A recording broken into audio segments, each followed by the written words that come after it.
మీ పరమానంద స్వామి. అందరికీ వందనములు. అందరిలో నేనుంటాను. నాలో ఆ పరమాత్ముడు ఉంటాడు. మనందరికీ మంచే కావాలి. ఈ ప్రపంచములో భగవంతుడు ఎవ్వరికి ఏమి ఎన్నుకోవాలో, ఎవరికి ఎక్కడ పంపించాలో, ఎవరికి ఎంత డబ్బు ఇవ్వాలో, ఎవరికి ఎంత కష్టం ఇవ్వాలో, ఎవరికి ఎంత సుఖం ఇవ్వాలో అదంతా పూర్వజన్మములో చేసుకున్న కర్మ పట్టి ఆ బంధం ఉంటుంది. పూర్వజన్మ నువ్వు చేసిన కర్మ పట్టి ఈ జన్మలో అనుభవించక తప్పదు. మన ఆత్మకి సావు లేదు, మన శరీరంకి సావు ఉన్నది. ఈ వస్త్రము చిరిగిపోతే మళ్ళీ బయటికి పంపించేస్తాము, మళ్ళీ కొత్త వస్త్రం ధరించుకుంటాము.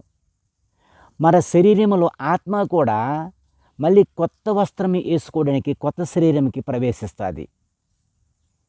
అంటే పరమాత్ముడి దగ్గరికి.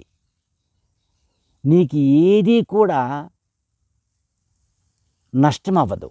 నీ శరీరం బూడిదైపోతుంది. ఈ శరీరం పట్టుకొని మనం వేడుస్తుంటాము. ఆ ఆత్మ పరమాత్మ దగ్గరికి వెళ్ళిపోతుంది. మరొక కొత్త శరీరం ధరించుకుంటుంది. ఈ శరీరం మనం ధరించుకున్నట్టు భగవంతుడు ప్రతి ఒక్కటి కూడా నీకు సాయపడే ఉంటాడు. అసలు దేవుడితో ఎప్పుడూ మనం అనేకముగా ఉండాలి. ఒకవేళ నీకు కష్టం వచ్చిందనుకో, దాన్ని పట్టుకొని వేలాడుతుంటే అది నయం అవ్వదు. ఒక సుఖం వచ్చిందనుకో, దాన్ని పట్టుకొని సంతోషిస్తే అది సంతోషంగా స్వీకరిస్తావు. ప్రతి ఒక్క వస్తువు కూడా నీ దగ్గర లేదు అని భావం వస్తే, ఆ నెగిటివ్ మాట వస్తే, నీ జీవితం అంతా నువ్వు సంకల్పం చేసుకున్నట్టే ఆ పరమాత్ముడు తదస్తు చెప్తాడు. సకల దేవతలు కూడా ఈ ప్రపంచంలో ప్రతి ఒక్కటి కూడా నీకు సాయపడడానికే నువ్వు జన్మమెత్తావు. ప్రతి వస్తువు కూడా నువ్వు తినడానికే నువ్వు జన్మమెత్తావు. ప్రతి వస్తువు అనుభవించడానికే నువ్వు ఇక్కడికి ఈ బొమ్మగా నీకు తయారు చేశాడు. మనిషి జీవితము పుట్టి నుండి చనిపోయిన వారి మధ్యలో ఈ నాటక పాత్ర. ఇది ఒక స్టేజీ మీదకు వచ్చి ఈ స్టేజీ మీద మనము నాటకం వేస్తున్నాము. ఒక స్టేజీ మీద 2 గంటల సేపు నాటకం వేసి వాళ్ళు దిగి వెళ్ళిపోతారు. మన జీవితం కూడా మన కర్మ పట్టి ఎన్ని సంవత్సరాలు బ్రతకాలో మనమే నిర్ణయించుకుంటాము. మనిషికి 100 సంవత్సరాలు ఆయుర్దానం.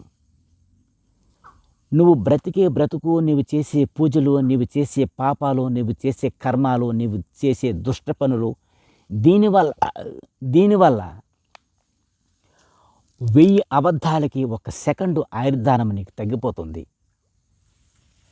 అటువంటప్పుడు మనిషి 60, 70, 80 సంవత్సరాల బ్రతకతాటికి ఈ మధ్యకాలంలో మన జీవిత కాలయాత్ర, మన జీవిత పాదయాత్ర, మనం చేసిన కర్మ, మానవుడికి సరిపోయిన కర్మాలు చేసుకుంటే మరొక జన్మకులు మంచి జ్ఞానవంతుడుగా మనము పుడతాము.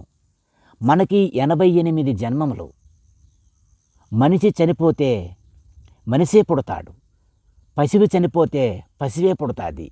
కుక్క చనిపోతే కుక్కే పుడతాది. ఎన్ని జన్మములు ఉంటే ఆ జన్మం వారికి పుడతే ఉంటుంది. చేసిన కర్మ పట్టి నీకు ఫలితం ఉంటుంది. మంచివాడుగా దాన ధర్మం చేస్తే మంచి కోటీశ్వరుడు పుడతావు. నీకు ధనముండి దానము చేయకపోతే ఒక బికారింట్లో పుడతావు. అటువంటి భావన పొందుతావు. మనిషి 100 సంవత్సరాల ఆయుర్దానం, కుక్క 7 సంవత్సరాల ఆయుర్దానం, పసివి 20 సంవత్సరాల ఆయుర్దానం, కప్ప కాకి 1000 సంవత్సరాల ఆయుర్దానం. ఇలాంటి జీవరాశులు కొన్ని ఇన్ని సంవత్సరాలని పేరు ఉంటుంది. అది అందరము తెలుసుకోవాలని అవసరము. పరమాత్ముడికి శరణం శరణం. మీ పరమానంద విష్ణుమూర్తి స్వామి. అందరూ కూడా సంతోషము, ఆ సంతోషములో నేనున్నాను.